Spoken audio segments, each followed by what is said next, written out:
Welcome back to the channel. My name's Kevin, and today we are talking about cooking with cheap brisket. That's right, cooking with one hand tied behind your back, and as a beginner, the struggles that go along with it. So let's set this up. This is for beginners. That's right, you just bought a new smoker, you've done some ribs on it, you're ready to make that next step. I want to cook a brisket, but I don't want to do it on a really expensive prime brisket, right? I want to get something cheap, maybe at Walmart, and give it a go.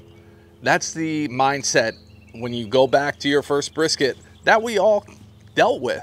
We didn't want to jump right to an expensive one. We didn't want to spend 80 to 100 bucks. We wanted to spend 40 to 50 bucks on a brisket. So we went with a select. That's normally how it goes, and that normally is what leads to a lot of trouble. So I'm going to walk you through the 3 things or 4 things or however many things I think will help you get through that first go at an inexpensive cook.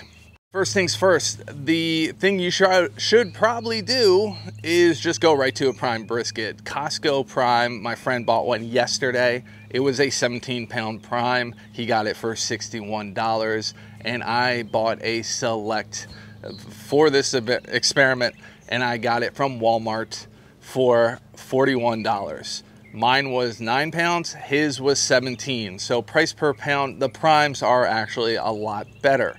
Now, the reason you want to look for prime, even though you're going to spend a little more money, is there is good fat going throughout the brisket normally, which makes it a lot easier to cook.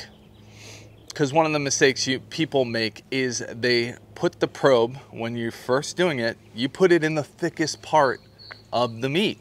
We got to get that cooked, right? Well, the thickest part of the meat is the point, and the point normally has the best fat running through it. It's marbly, it has that connective tissue, fattiness that helps cook it faster. That's right, the fat part of it cooks faster. But people normally don't stick it in the lean, where it's called the lean for a reason. There's not a lot of fat going through it. A prime brisket will help cook your entire brisket more evenly.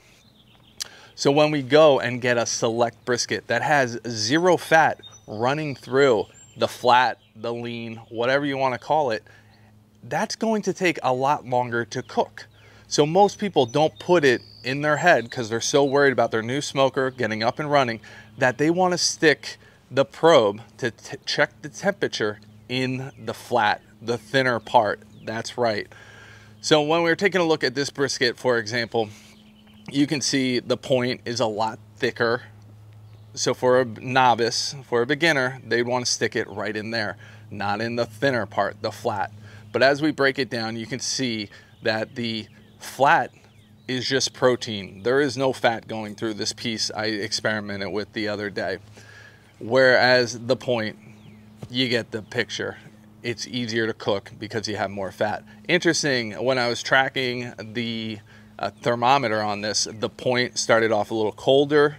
All right, it took a little longer to get to temp, but then once we hit the stall, the point exponentially started to rise in temperature faster, and that's where the problem lies.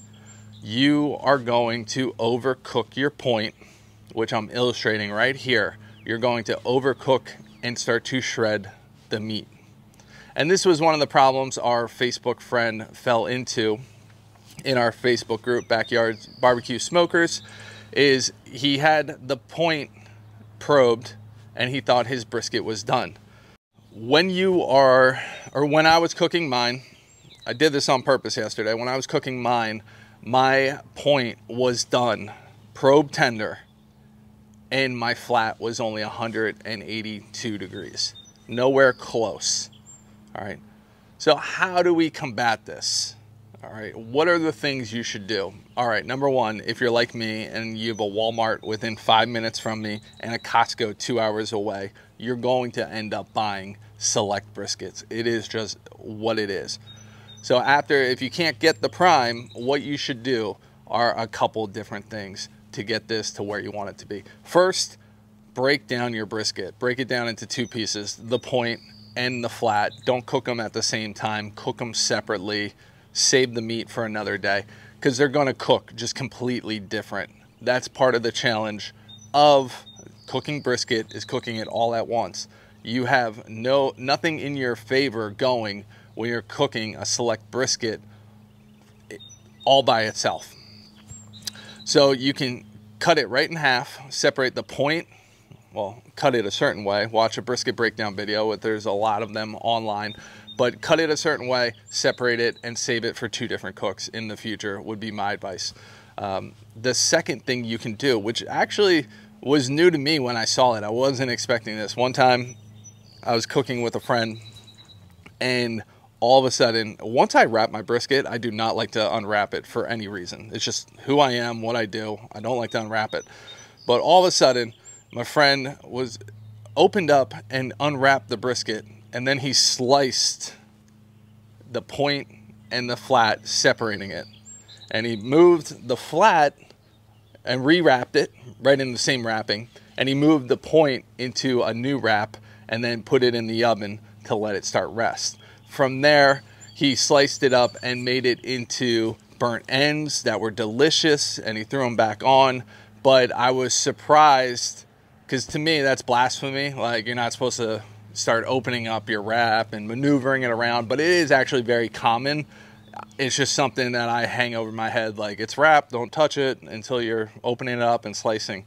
So that was really cool, and the burnt ends were amazing. So that is something you can do if all of a sudden you're seeing that your point is already 200, 205 degrees, super probe tender, it is done. You can open that bad boy up, slice it, and now you have appetizers while you wait for the rest of your brisket to be done, because, you know, the family's getting hungry. Is this thing ever going to be done?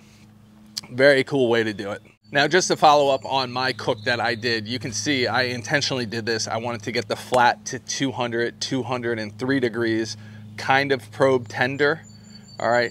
But my point had been done for literally two and a half hours before pulling this off. So I pushed it on purpose, and when I sliced it, you can see that it's shredded, and I didn't want that to happen, but that is what's going to happen. So as a beginner, you're trying to do your best to get this whole perfect sliced brisket the first time. It's just not going to happen. It's very rare. Now, I do see a lot of beginners, their first time, they're like, I nailed my brisket. Yeah, they went out and they got a Costco Prime, and it was very forgiving and very helpful brisket to do. So I do recommend just go to Costco or where you can get a good prime where there's good fat through it all. But I will say, even getting this flat, which was a challenge, to 203, it still wasn't probe tender. It wasn't, you know, the fat on it. The fat on the point was getting sticky, which is a good sign. It was like candy, you know, barbecue candy. You know exactly what I'm talking about, and when you've made barbecue candy. But the flat, you know, there wasn't that much fat. It did turn over, but it just wasn't where you wanted it to be. So from I'm cooking up my first brisket for my family standpoint, you start slicing into the flat, and it's still hard. There's no bend. I did a bend on purpose or lack thereof, but as you can see, the few slices of the point that was sliced well and didn't shred had nice bend. It held its own weight, and it was delicious. The whole thing was delicious, but the flat you're going to have to eat with some barbecue sauce in the example. Use it for omelets and things like that, which I had for breakfast, and it was delicious. It's very challenging to take a cheap brisket for your first time and nail it, because you have a lot of headwinds. You have one hand tied behind your back when it comes to this flat.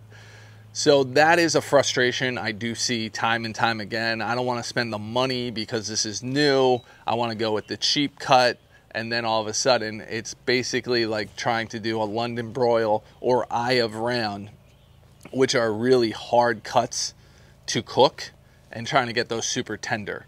That's a huge challenge. This was something I wanted to talk about. I see it all the time, a lot of frustration with it. So that's why I want to jump in, make a video on this. It always comes down to the same things you hear from people. Well, I didn't want to, you know, spend money on a prime, or Since it was my first cook, I wanted to get the cheap cut, and I understand that, and I've been there, and I still go there because I only have access to cheap cuts. But I know what to do because I've done so many where, number one, I'm going to slice it and break it down before I even cook it. If I decide I want to do the whole thing ever again, which I probably will never do it, when I see a flat that lean and lack of fat in it, I'll probably always break it down. But you can open it up, slice it in half, separate it, make burn ends, or just get the fat, the point off of the heat source and start having that rest. You can do that halfway through your cook and then finish out the rest of the flat.